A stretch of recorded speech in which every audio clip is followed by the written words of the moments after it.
রাহুলের স্বপ্নের মধ্যে আরো জটে জোট 24-এ একা লড়াইয়ের অবস্থানেই অনড় মমতা বন্দ্যোপাধ্যায়। মালদায় ফের একলা চলার ঘোষণা। সিপিআইএম এর সঙ্গে যারা ঘর করে তারা বিজেপির হাত শক্ত করছেন।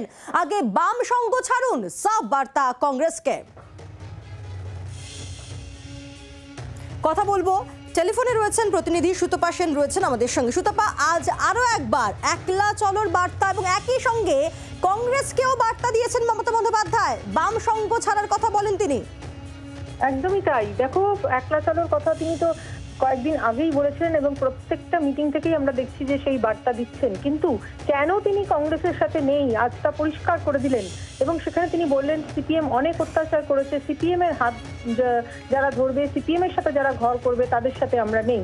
এবং একই সঙ্গে এটাও বলে দিলেন যে কংগ্রেসকে তিনি 2টো আসন দেওয়ার কথা বলেছিলেন, কিন্তু কংগ্রেস বলেছে অনেক বেশি আসন চাই।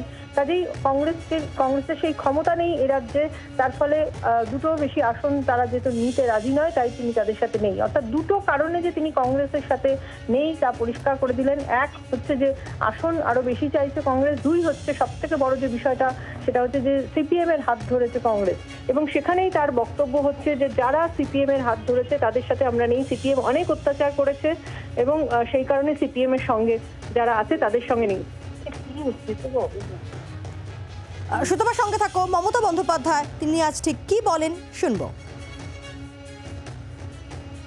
আমি কিন্তু রাজনীতি করার জন্য কম আসি, ভোটের সময় আসি, কিন্তু অনেক দল আছে ইলেকশন আসলে কপিলের মতো কুকু করে ডাক দিতে শুরু করে। দেবার বেলায় নেই আর তৃণমূলের বিরুদ্ধে অপপ্রচার করার জন্য আছে। আমি তাদের ধিক্কার জানাই এবং বিজেপির সাথে আমাদের নিজের লড়াই চলবে। আমরা একাই লড়বো। বিজেপিকে কেউ যদি ভারতবর্ষ পরাস্ত করতে পারে সেটা তৃণমূল কংগ্রেস করতে পারে, আর কেউ করতে পারে না মা মাটি মানুষের সরকার।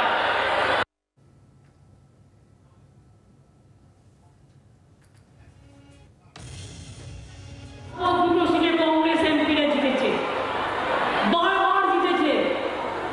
আপনাদের জন্য কি করেছে? বরকতদা যখন ছিলেন একটা গৌর ভবন করেছিলেন, সেই গৌর ভবনের আজকে সিরিয়াস সিচুয়েশন। আর বরকতদার মৃত্যুর পর থেকে তার পরিবারের লোকেরা ইলেকশনে দাঁড়ানো আমার আপত্তি নেই।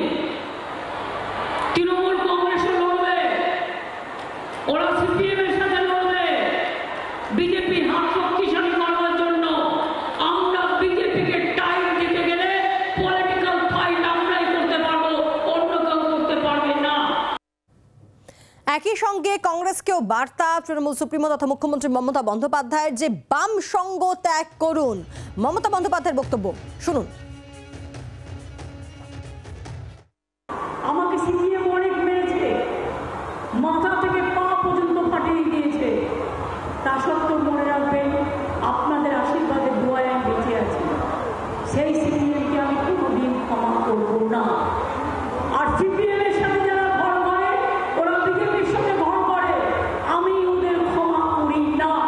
ওরা বিজেপির, মনে রাখবেন আমরা পঞ্চায়েত ইলেকশনে দেখেছি। আমি কংগ্রেসকে বললাম তোমাদের একটাও এমএলএ নেই, 2টো এমপি সিট মালদায় 2টো আমি তোমাদের দিচ্ছি, আমরা জিতিয়ে দেবো। বললো না আমার অনেক চাই। আমি বললাম তোমাকে আমি একটাও দেবো না, তুমি আগে সিপিএম এর সঙ্গ ছাড়ো। তুমি সিপিএম, তোমার নেতা সিপিএম আমাদের কি অত্যাচার করেছে। কথা বলবো, কংগ্রেস মুখপাত্র সৌম্য আইচ রায় রয়েছেন আমাদের সঙ্গে টেলিফোনে। মুখপাত্র রয়েছেন সৌম্যবাবু, আজ মমতা বন্দ্যোপাধ্যায় তিনি স্পষ্টত আপনাদেরকে বার্তা দিলেন যে আগে বাম সঙ্গ ত্যাগ করুন। তাহলে তিনি কেন এতদিন ধরে একলা চলার কথা বলছিলেন সেটা তো এক প্রকার স্পষ্ট করলেন। তাহলে আপনারা কি করবেন এবার? না, আমরা যে বলেছি ওনাকে নেমন্তন্ন করেছি, না আহ্বান করেছি যে আপনাদের সাথে পশ্চিমবাংলা জোট করব। এ তো অদ্ভুত ব্যাপার।